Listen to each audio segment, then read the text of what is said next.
The signal came through the darkness of space like a scream. Captain Ji-hoon sat in his command chair aboard the Indomitable, watching the stars pass by through the viewport. His shift was almost over. In another hour, he would hand control to the night crew and get some sleep. It had been a quiet patrol, the kind he preferred. No pirates, no anomalies, just empty space and distant stars. Then every alarm on the bridge started screaming at once. "Captain!" Minji shouted from her station. Her fingers flew across the console, her face lit by the red emergency lights that had suddenly flooded the bridge. "I'm picking up a signal. It's the old frequency. The emergency one." Ji-hoon was out of his chair in seconds. "What kind of emergency?" "The worst kind." Minji's voice shook. "It's the Galactic Council's ultimate distress protocol, the one that hasn't been used in 12,000 years. The bridge fell silent except for the beeping of computers. Every crew member on duty turned to look at their captain. They all knew what this meant.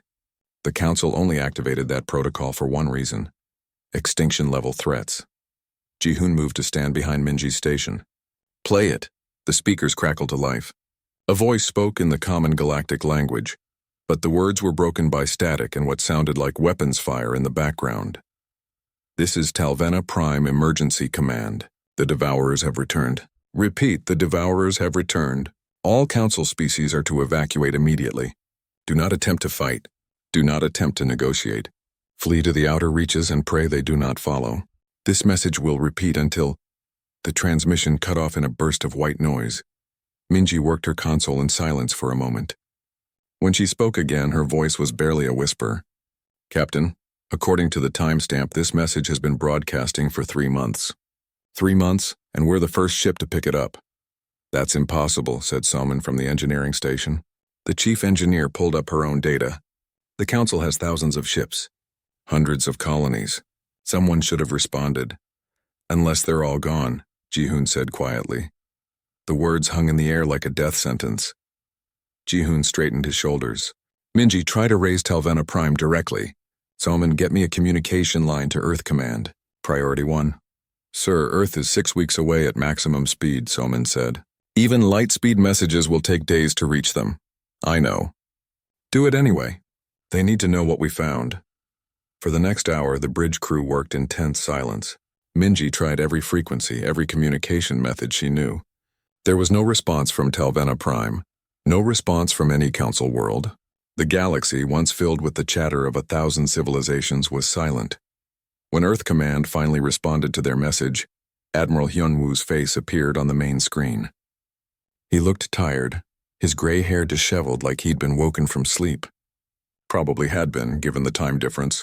"Captain Ji-hoon," the Admiral said, "I received your report. Tell me you made a mistake. Tell me this is some kind of drill." "I wish I could, sir," Ji-hoon replied. "But the signal is real. The Devourers are back." Hyun-woo's face went pale.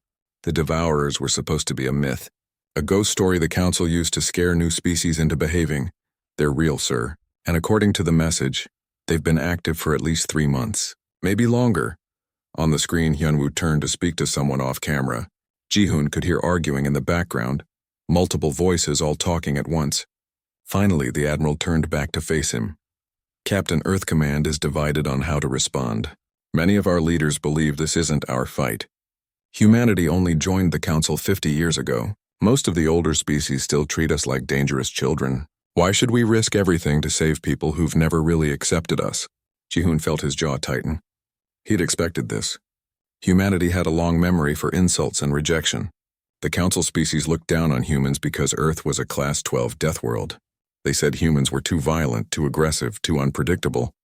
Never mind that humans had never started a war with another species. Never mind that humans had saved Council ships in distress more than once. In the eyes of the galaxy, humans would always be the dangerous primitives. "Permission to speak freely, sir?" Ji-hoon asked. "Granted. I don't care if the Council thinks we're monsters. I don't care if they've never respected us. That message was a distress call. Someone out there is dying and they asked for help. That's all that matters." Hyun-woo studied him for a long moment. Then slowly the Admiral smiled. "You know what, Captain? You're absolutely right. Humanity has never ignored a distress call. We're not about to start now even if the people calling for help never thought we were good enough to sit at their table. So we're going to Talvena Prime. Not just you, Captain. I'm sending the 3rd Fleet. Every ship we can spare. If the Devourers are back, the galaxy is going to need everything we've got. Hyunwoo leaned forward. But Ji-hoon, listen carefully. The Third Fleet is 6 weeks behind you. You and the Indomitable are the closest ship to Talvena Prime. If you wait for reinforcements, whoever sent that message will be dead long before help arrives.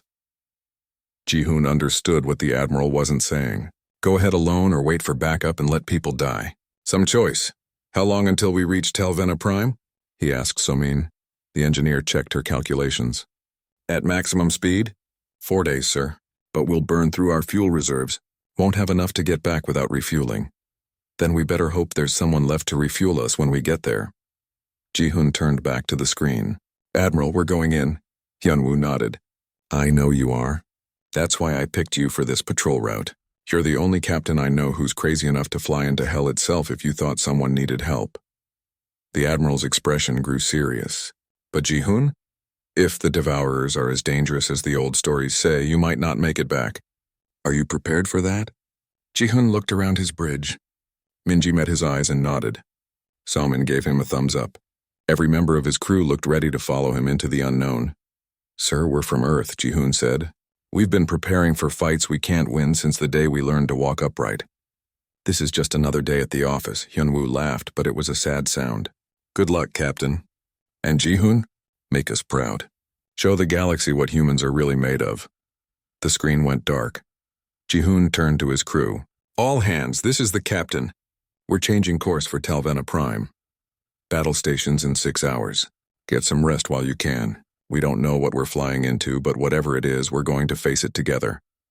As the crew moved to carry out his orders, Ji-hoon stayed on the bridge, staring at the stars ahead. Somewhere out there, the Devourers were destroying everything in their path. Entire civilizations were being erased from existence. The galaxy was dying. And humanity, the species the Council had always feared and never respected, was the only one answering the call for help. Ji-hoon allowed himself a grim smile. Maybe the Council had been right to fear them after all, because humans didn't know how to quit.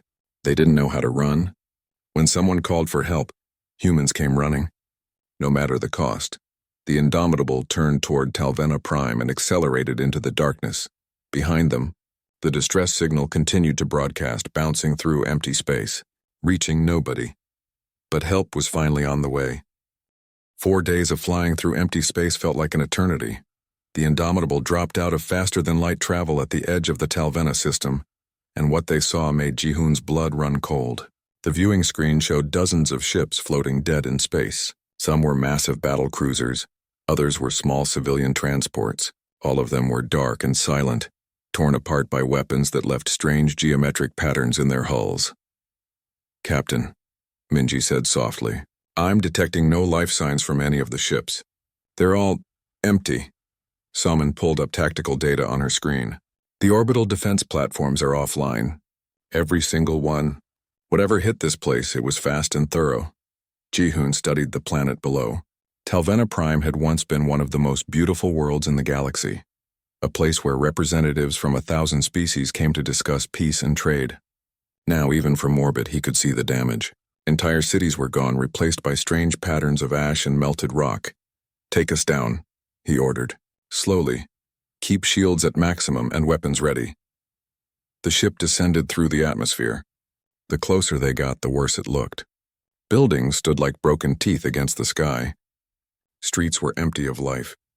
And everywhere there were those same geometric patterns, like something had systematically erased everything, according to some terrible mathematical formula. They landed near the council chambers, a massive building at the planet's capital.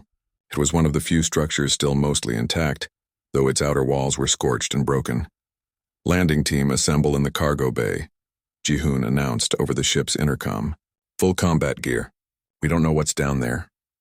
20 minutes later, Ji-hoon led a squad of 15 Marines down the landing ramp. Sergeant Ji-won walked beside him, her weapon ready, her eyes scanning every shadow. The rest of the team spread out in a defensive formation, moving with the practiced efficiency of soldiers who'd trained together for years. The air smelled wrong. It was chemical and sharp. Nothing like the report said Talvena Prime should smell. Their boots crunched on debris as they moved toward the council chamber's entrance. Sir, Ji-won whispered, movement. 3 o'clock behind that transport vehicle. Everyone's weapons snapped toward the indicated direction. For a long moment, nothing happened. Then a voice called out in shaky galactic common, "Don't shoot. Please, we're survivors." A figure emerged from behind the wrecked transport. It was a Velti, one of the tall, thin species that made up a large part of the Council's diplomatic corps. The alien's skin was gray with stress, and its hands shook as it raised them in surrender. "We have more inside the chambers," the Velti said. "In the bunker levels. We've been hiding for weeks." Ji-hoon lowered his weapon and gestured for his team to do the same. "We're here to help." "How many survivors are there?" "Maybe 50, 60? We lost count." The Velti's large eyes filled with tears. "You're the first ship to respond." We thought no one was coming." "We're here now," Ji-hoon said firmly. "Take us to the others." The Velti led them through the destroyed building and down several levels into the emergency bunkers. The doors were massive, designed to withstand nuclear strikes. Inside, Ji-hoon found a group of frightened aliens from a dozen different species, all huddled together in the dim emergency lighting. And there, coordinating the survivors, was Ambassador Daehyun. The human ambassador looked exhausted. His clothes were dirty and torn, and he had a bandage wrapped around his left arm. But when he saw Ji-hoon and his team, his face lit up with hope. "Captain," Daehyun said, gripping Ji-hoon's hand hard, "I never thought I'd be so happy to see the military." "We got the distress call, Ambassador." "What happened here?" Daehyun's smile faded. "The Devourers. They came 3 months ago. At first we thought it was just a large pirate fleet. The defense forces went out to meet them." He paused, his voice breaking. "None of them came back. Then the Devourers reached the planet and we realized what they really were. An alien from a species Ji-hoon didn't recognize stepped forward. It looked like a cross between a bird and a lizard, with feathers and scales mixed together. "The Devourers are machines," it said in a clicking, whistling voice. "But not like any machines we've built. They consume everything. Metal, rock, biological matter. They tear it all apart and use it to build more of themselves." "How did you survive?" Ji-hoon asked. "We ran down here and sealed the doors," Daehyun explained. "The bunker is shielded. The Devourers couldn't detect us. After a week, they moved on to other targets. We've been waiting ever since, hoping someone would answer our distress call." Minji, who had accompanied the landing team, was scanning the bunker with her equipment. "Captain, I'm picking up something on my sensors. There are Devourer machines in orbit. Not many, but they're there. Probably scouts." Before Ji-hoon could respond, alarms started blaring. Ji-won's radio crackled to life. "Captain, this is Indomitable. We have incoming hostiles." "Multiple contacts." Ji-hoon grabbed his radio. "How many?" 15. "No, 20 contacts. They just appeared from behind the moon. They're heading straight for us. Battle stations. Get the ship ready to fight." Ji-hoon turned to his team. "We need to evacuate these people now. Get them moving." The Marines immediately started organizing the survivors. Daehyun helped translate orders into different languages as panic began to spread through the group. 58 aliens of various species started making their way toward the surface, moving as fast as they could. But they weren't fast enough. Ji-hoon emerged from the council chambers to see small machines dropping from the sky like metal rain. They were the size of large dogs with multiple legs and what looked like cutting tools where their heads should be. They moved with disturbing speed and precision, immediately spreading out to surround the building. "Open fire," Ji-won shouted. The Marines didn't hesitate. Bullets tore into the nearest Devourers, and several machines exploded in showers of sparks and twisted metal. But the others kept coming. They didn't retreat. They didn't even slow down. They just calculated new paths and continued their advance. One of them reached a Marine named Taewon before anyone could stop it. The machine's cutting tools whirred to life and struck at the soldier's armor. Taewon screamed and fell back, his armor dented but not breached. Ji-won didn't think. She just moved. The sergeant sprinted forward and kicked the Devourer machine hard enough to send it flying several meters. Before it could recover, she pulled a grenade from her belt and threw it. The explosion tore the machine apart. "They're vulnerable to explosives," she shouted. "Use grenades!" The Marines switched tactics. Grenades flew through the air, detonating among the Devourer machines. The explosions were devastating at close range. Machine after machine was blown apart. But for every one they destroyed, it seemed like 2 more appeared. "We can't hold them forever," Ji-won called to Ji-hoon. "We need to get everyone to the ship." Ji-hoon made a decision. Marines, form 2 lines. First line, suppress fire. Second line, fall back with the civilians. We leapfrog back to the Indomitable. It was a fighting retreat, something humans had practiced for thousands of years of warfare. One group would fire to keep the enemy at bay while the other group moved back. Then they'd switch. It was exhausting and dangerous, but it worked. The survivors ran for the ship while the Marines covered them. Ji-hoon watched as aliens who had never held weapons before picked up rocks and debris, throwing them at the Devourers to help slow them down. It wasn't much, but it showed courage. Soman had the Indomitable's cargo ramp down and the engines warming up. As soon as everyone was aboard, she started to lift off. The Devourers tried to climb the ramp, but Ji-won and her Marines kicked them off and shot them in midair. The ship rose into the sky with Devourer machines still clinging to the hull. Soman rolled the ship, sending them flying off into empty air. "We're clear," she announced. Ji-hoon made his way to the bridge, Dae-hyun right behind him. On the viewing screen, they could see more Devourer ships approaching from deeper in the system. "We need to leave," Minji said. "Now." "What about the other council worlds?" Dae-hyun asked. "What about the other survivors?" "We'll come back," Ji-hoon promised. "But first we need to get you all somewhere safe. And we need to get this information to Earth Command. If the Devourers are really back, the whole galaxy needs to know." As the Indomitable jumped to faster-than-light speed, leaving Talvena Prime behind, Ji-hoon stood on his bridge and thought about what they'd seen. The Devourers weren't just machines. They were efficient, intelligent, and relentless. And from what the survivors said, they were spreading across the galaxy like a virus. But they could be destroyed. Humans had proven that today. The Devourers could be fought, hurt, and killed. Ji-hoon looked at the survivors crowded into his cargo bay. He looked at his Marines, exhausted but alive. And he looked at Sergeant Ji-won, who had fought a Devourer hand-to-hand and won. Maybe the galaxy had given up. Maybe every other species was running and hiding, but humans didn't run. They fought. And they'd just won the first battle against an enemy the galaxy thought was unstoppable. The war had begun. The Third Fleet arrived 2 weeks later, and with it came Admiral Hyunwoo himself. The flagship Terran Dawn was the largest ship humanity had ever built. It hung in space like a small city, surrounded by cruisers, destroyers, and support vessels. 43 ships in total. Every vessel Earth could spare. Ji-hoon stood in the fleet's main briefing room, surrounded by holographic projections of ship captains and alien representatives. The room was crowded with humans and the survivors from Talvena Prime. Ambassador Dae-hyun stood beside Admiral Hyunwoo at the front, helping to coordinate the meeting. "Let me make sure I understand," said a Velti admiral through the holographic projection. His species held high military positions in the council, or had before the Devourers came. "You humans actually fought the Devourers? In close combat? And survived?" "Not just survived," Ji-won said from her seat. The sergeant had been invited to the briefing because of her actions on Talvena Prime. "We killed them. Lots of them." The alien officers looked at each other in disbelief. One of them, a crystalline being that communicated through light pulses, flickered in what their translator interpreted as nervous laughter. "Impossible. The Devourers adapt to every weapon. They learn from every battle.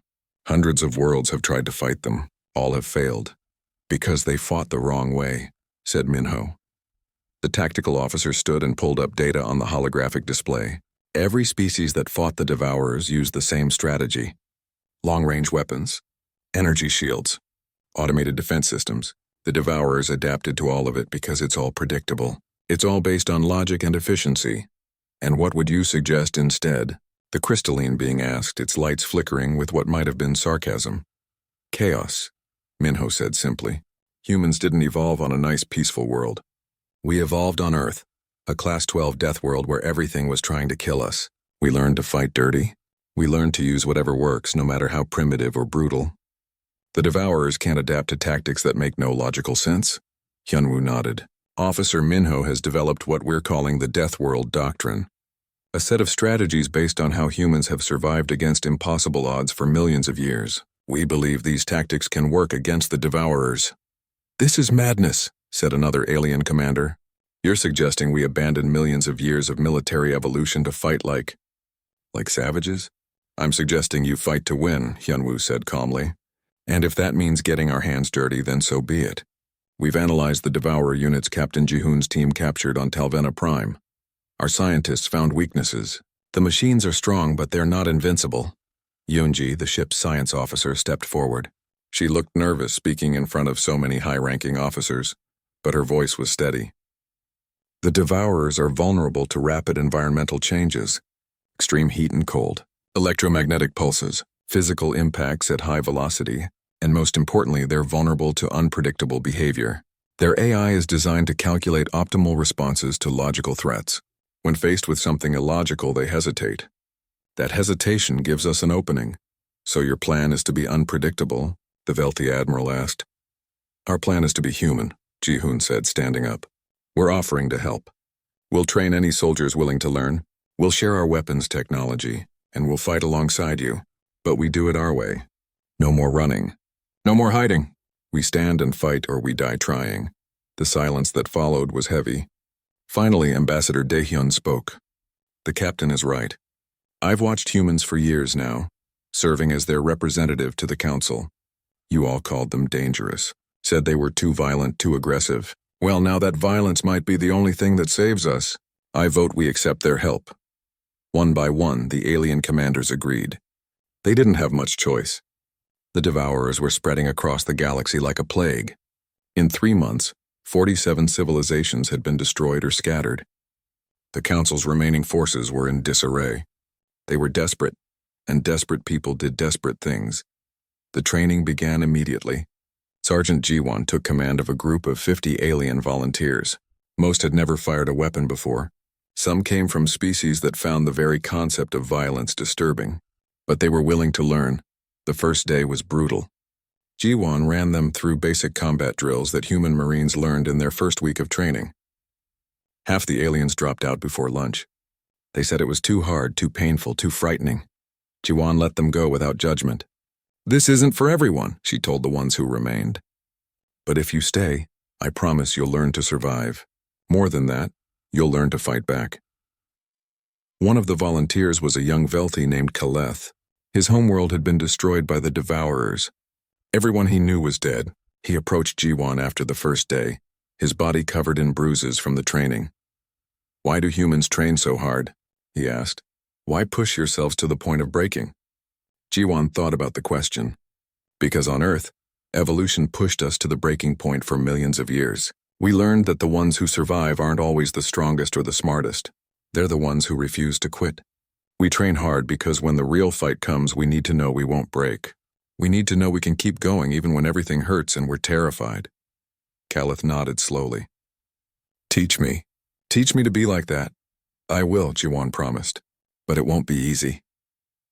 Nothing worth doing ever is, the young alien said. Meanwhile, Soman worked with alien engineers to retrofit their ships with human weapons. The Council's energy-based weapons were powerful but predictable. The Devourers had learned to adapt their shields to block them. Human weapons were different.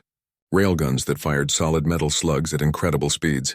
Nuclear missiles that could turn a Devourer swarm into radioactive dust. Chemical explosives that worked even when energy shields were active. And electromagnetic pulse devices that could shut down Devourer machines completely if you got close enough. These weapons are so primitive, one alien engineer said, holding a simple grenade. How can they possibly work against advanced machines? Because the Devourers are advanced, Soman explained. They've adapted to fight against advanced weapons. But a grenade? It's just metal and explosives. There's nothing to adapt to. It either explodes or it doesn't. Sometimes the simplest solution is the best one. The alien engineer looked at the grenade with new respect. We forgot this. We became so focused on making things more complex, more efficient, that we forgot simple things can be effective too. That's the Deathworld advantage, Soman said with a smile. We never forgot that sometimes you just need a big rock and a good throwing arm. 3 weeks after the Third Fleet arrived, scouts reported Devourer activity in a nearby system.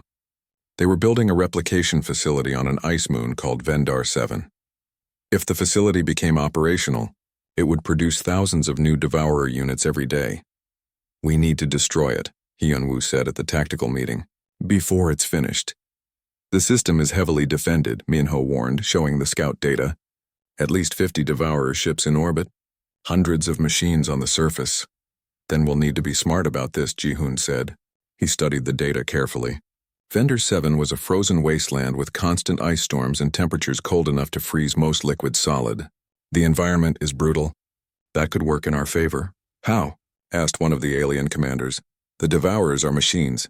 Machines don't work well in extreme cold. Moving parts freeze. Power systems become inefficient. They'll be slower, less responsive. Ji-hoon smiled. But humans? We've survived ice ages. We know how to fight in the cold. We'll send in a small strike team. Fast insertion, plant explosives at the facility's power core and get out before they know what hit them. That's suicide, the commander protested. Maybe, Ji-hoon agreed, but it's also our best shot. A large fleet would be detected immediately. A small team has a chance. Yunwoo looked at his best captain for a long moment. How many people do you need? 20, all volunteers. A mix of humans and aliens who've completed the training. You'll have them. When do you leave? Tomorrow, Ji-hoon said. Every day we wait, that facility gets closer to being operational. The next day, Ji-hoon's strike team assembled in the cargo bay of a fast transport ship. 20 soldiers, all in specialized cold weather gear. 15 humans and 5 aliens who had proven themselves during Ji-won's brutal training program. Among them was Kaleth, the young Velti who had refused to quit. Ji-won checked everyone's equipment one last time. Remember your training. Stay together. Watch each other's backs. And if things go wrong, focus on the mission. Destroy that facility no matter what. The flight to Vendor 7 took 6 hours. They approached from the moon's dark side, using the ice storms to mask their heat signature. The transport dropped them 5 kilometers from the target and immediately jumped away, leaving them alone on a frozen moon with an army of killer machines between them and their objective. All right, Ji-hoon said, his breath forming clouds in the freezing air. Let's show these machines what happens when you mess with the galaxy. Let's show them that humans don't give up, and let's make sure that when we're done here, every species in the galaxy knows that the Devourers can be beaten. The mission on Vendor 7 was supposed to be simple. Get in, plant the explosives, get out. But nothing ever went according to plan. Ji-hoon's team made it to within 1 kilometer of the replication facility when everything went wrong. The ice storm they'd been using for cover suddenly stopped. The wind died. The air became perfectly still. And in that stillness, alarms began to sound from the facility. They know we're here, Ji-won said, raising her weapon. How? Does it matter? Ji-hoon replied. Everyone, double time. We need to reach that facility before they can mobilize. The team ran across the ice, their boots crunching in the frozen snow. Behind them, Ji-hoon could hear the mechanical whirring of Devourer units activating. Dozens of them. Maybe hundreds. Contact rear. Someone shouted. The first wave of Devourers came fast. They were different from the ones on Talvena Prime. These were built for the cold with wider bodies and reinforced joints. They moved across the ice like predators, their cutting tools glinting in the dim light of the distant sun. Fire at will, Ji-hoon ordered. The humans opened up with everything they had. Railgun slugs tore through Devourer armor. Grenades exploded in clusters of machines. But the Devourers kept coming. For every one they destroyed, 2 more appeared from the facility. Kaleth, the young Velti, fired his weapon with shaking hands. His shots went wide at first, but then he steadied himself and hit a Devourer square in its central processing unit. The machine collapsed in a shower of sparks. I got one, Kaleth shouted, surprised and terrified at the same time. Keep it up, Ji-won yelled back. Aim for the center mass. That's where their main computers are. The team fought their way forward meter by meter. The facility loomed ahead, a massive structure of metal and strange technology. Ji-hoon could see the replication chambers through the transparent walls. New Devourers were being assembled inside, ready to join the swarm. Demolition team with me, Ji-hoon ordered. Everyone else hold this position. 3 soldiers broke away from the main group and followed Ji-hoon toward the facility entrance. They carried packs full of high-yield explosives, enough to level the entire structure if placed correctly. The facility doors were sealed. Someone had given them a device that could override electronic locks, but the Devourers had shut down the power to the doors completely. There was no lock to override. Plan B, Ji-hoon said, pulling out a shaped charge. He attached it to the door and everyone stood back. The explosion blew the doors inward, leaving a smoking hole they could crawl through. Inside, the facility was a nightmare of mechanical precision. Assembly lines stretched as far as Ji-hoon could see. Robotic arms moved with inhuman speed, piecing together new Devourer units from raw materials. The materials came from a processing center that Ji-hoon realized with horror was breaking down the remains of destroyed ships and buildings. The Devourers were literally recycling their victims. "Power core is this way," said one of the demolition specialists, checking her scanner. "Lower level center of the facility." They moved quickly through the corridors. More Devourers appeared, drawn by the explosion. But inside the tight confines of the facility, the machines couldn't use their numbers effectively. The humans fought them in close quarters, using knives and small arms when their larger weapons were too dangerous to fire near volatile materials. One of the demolition team, a Marine named Hanul, took a hit from a Devourer's cutting tool. It sliced through his armor and deep into his shoulder. He screamed but didn't stop moving. He couldn't. The mission depended on all of them. They reached the power core. It was a massive sphere of energy, pulsing with light that hurt to look at directly. Ji-hoon had no idea what technology powered it, and he didn't care. He just needed to destroy it. "Set the charges," he ordered. 5-minute timer. "That gives us time to get clear." But as they worked, alarms blared throughout the facility. The Devourers were adapting. They'd figured out what the humans were trying to do. The machines began to converge on the power core room from every direction. "We've got company," Hanul shouted, his wounded arm hanging uselessly at his side. He raised his weapon with his good hand and fired at the first Devourer through the door. The team set the explosives as fast as they could. 3 minutes. 2 minutes. The Devourers were everywhere now, a tide of metal and cutting tools. The humans fought desperately, using their bodies to shield the demolition specialists as they finished the work. "Done," someone shouted. "Timer's running." "Fall back," Ji-hoon ordered. Everyone out. Now they ran. The wounded helped each other. Those who could still fight covered their retreat. Kaleth threw his last grenade behind them, collapsing part of the corridor and slowing the pursuing Devourers. Outside, Ji-won and the rest of the team had formed a defensive perimeter. They were surrounded by destroyed Devourer units, but they were still standing, still fighting. When they saw Ji-hoon and the demolition team emerge from the facility, they let out a cheer. "Run," Ji-hoon shouted at them. "The whole place is about to blow." Nobody needed to be told twice. The entire team sprinted across the ice, putting as much distance as they could between themselves and the facility. Behind them, they could hear the Devourers giving chase. The machines didn't understand fear. They didn't understand when to cut their losses and retreat. The explosion, when it came, was spectacular. The power core detonated with the force of a small nuclear weapon. The facility vanished in a ball of fire and light. The shockwave threw Ji-hoon and his team to the ground, even though they were over a kilometer away. When the light faded, there was nothing left but a crater in the ice and silence. Perfect, beautiful silence. The Devourers were gone. The team lay on the frozen ground for a moment, catching their breath. Then slowly they began to laugh. They'd done it. Against impossible odds, they'd destroyed the facility. But the celebration was short-lived. Hanul's wound was worse than they'd thought. The Devourer's cutting tool had severed major blood vessels. Even with their medical supplies, they couldn't stop the bleeding. Ji-hoon knelt beside the dying Marine. "You did good, soldier. You saved us all." Hanul smiled weakly. "Tell my family. Tell them I answered the call." He died before the rescue ship arrived. The mission was declared a success. Earth Command praised Ji-hoon and his team. The other Council species were amazed that humans had set back the Devourer's expansion by weeks, with a single strike. Volunteers began signing up for Ji-won's training program in droves. For the first time since the Devourers returned, the galaxy had hope, but Ji-hoon felt hollow inside. He'd lost people on Vendar 7, good people, and he knew he'd lose more before this war was over. Worse, the Devourers were learning.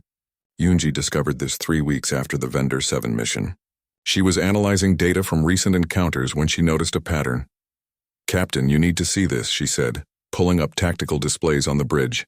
"The Devourers are adapting specifically to counter-human tactics. Look at these new units they're deploying.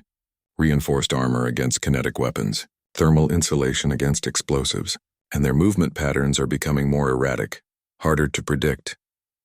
"They're learning from us," Ji-hoon said quietly, "just like they learned from every other species." "Yes, and they're learning fast. The tactics that worked on Vendar 7 might not work next time." Ji-hoon felt the weight of command settle heavier on his shoulders. They'd bought time, but not much. The Devourers would keep adapting, keep evolving. Eventually, even human unpredictability wouldn't be enough, unless they found a way to stop the Devourers permanently. Yunji seemed to read his thoughts. I've been researching the ancient council records, the ones that talk about how the Devourers were stopped the first time 10,000 years ago, and there are references to something called a quantum prison, a device built by an extinct species called the Architects. It didn't destroy the Devourers. It trapped them in a folded dimension where time moves differently. The council thought it was destroyed when the Devourers escaped, but I'm not so sure. Ji-hoon turned to look at her. You think it still exists? I think it might. The records mention coordinates, but they're incomplete. If we could find the prison, study it, maybe we could use it again. Where would we even start looking? Yunji pulled up a star map. The Galactic Core. It's the one place the Devourers haven't attacked yet, almost like they're avoiding it. That could be where the prison is hidden. Ji-hoon studied the map. The Galactic Core was one of the most dangerous regions in known space. Lethal radiation, extreme gravitational forces, black holes. No ship had ever successfully navigated through it and returned. It would be a one-way trip, he said. Probably, Yunji agreed. But if the prison is there, it might be our only chance to stop the Devourers for good. Before Ji-hoon could respond, alarms blared throughout the ship. Minji's voice came over the intercom, tight with fear. Captain, to the bridge. We're receiving multiple distress calls. Ji-hoon ran to the bridge. The tactical display showed red markers appearing across the map. Dozens of them. Hundreds. The Devourers had launched a coordinated attack on multiple systems simultaneously, and one of those systems was the refugee colony where they'd evacuated the survivors from Talvena Prime. How long until they reached the colony? Ji-hoon demanded. 6 hours, Minji said. Maybe less, 6 hours. Not enough time to mobilize the fleet. The refugee colony was already under attack when the Indomitable arrived. Ji-hoon watched through the viewport as Devourer machines swarmed over the settlement like insects. Small transport ships were trying to evacuate civilians, but the Devourers were shooting them down. Debris and bodies floated in space. The colony's defenses had lasted maybe an hour before being overwhelmed. Sir, we're outnumbered 50-1, Minji said quietly. I know, Ji-hoon replied. Get me a channel to Admiral Hyunwoo. We need reinforcements. Sir, the Admiral is 6 hours away with the fleet. Then tell him to hurry. Ji-hoon turned to face his crew. They all knew this was probably a suicide mission. But not one of them looked ready to run. They were humans. Running wasn't in their nature. Battle stations. Target the Devourer ships first. Give those transports time to escape. The Indomitable dove into the battle. Their weapons tore through the first wave of Devourer ships, buying precious seconds for 3 transport vessels to jump to safety. But the Devourers immediately adapted, forming a defensive pattern that made them harder to hit. They're learning our attack patterns, Soman warned. We can't keep this up for 6 hours. Ji-hoon knew she was right. They needed a new plan. He looked at the tactical display, searching for anything they could use. And then he saw it. The colony had a fusion reactor still operational. If they could overload it. Soman, can you cause a reactor explosion from here? The engineer's eyes widened. Yes, but the blast would destroy everything within 10 kilometers, including us. How long would you need? 5 minutes to remotely access their systems. Another 5 to set up the overload. Do it. Minji, send a message to all remaining transports. Tell them they have 10 minutes to get clear of the colony. After that, we're going to give the Devourers the biggest surprise of their existence. The next 10 minutes were the longest of Ji-hoon's life. The Indomitable fought desperately, drawing the Devourers' attention while the transports fled. Their shields were failing. Hull breaches on 3 decks. Casualties mounting. But they held their ground. 8 transports away, Minji counted. 9, 10. That's all of them, Captain. Summon, status on the reactor. Overload sequence initiated. 60 seconds until detonation. Get us out of here. Maximum thrust. The ship turned and accelerated away from the colony. Behind them, the Devourers gave chase. They'd figured out something was wrong, but they didn't understand what. Their programming told them to pursue and destroy the enemy. They couldn't conceive of a scenario where an enemy would sacrifice their own assets to win. The reactor exploded. The blast was massive, a miniature star being born and dying in the span of seconds. It vaporized the Devourers instantly, The shockwave caught the Indomitable and sent them tumbling through space. Ji-hoon was thrown from his chair. Alarms screamed. The lights went out.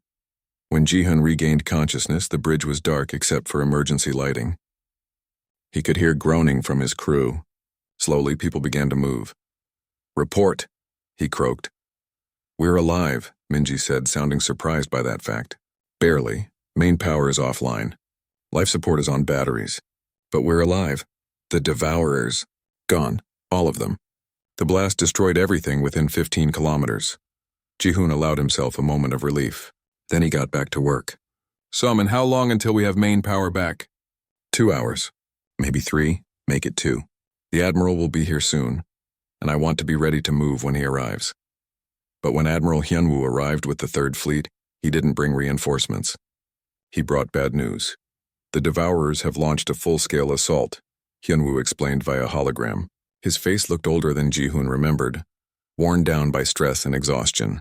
15 systems hit simultaneously. "We can't defend them all. We're losing, Ji-hoon. Unless we can find a way to stop the Devourers at their source, it's only a matter of time before they consume everything." "Then we go to the galactic core," Ji-hoon said. "Yoonji found evidence that the quantum prison still exists. If we can find it, we can end this." Hyunwoo was quiet for a long moment. "You understand this is a one-way mission? The galactic core is a death trap. No ship has ever made it through, I know. But what choice do we have? If we don't try, everyone dies anyway. At least this way we have a chance. I can't order you to do this. You're not ordering me, sir.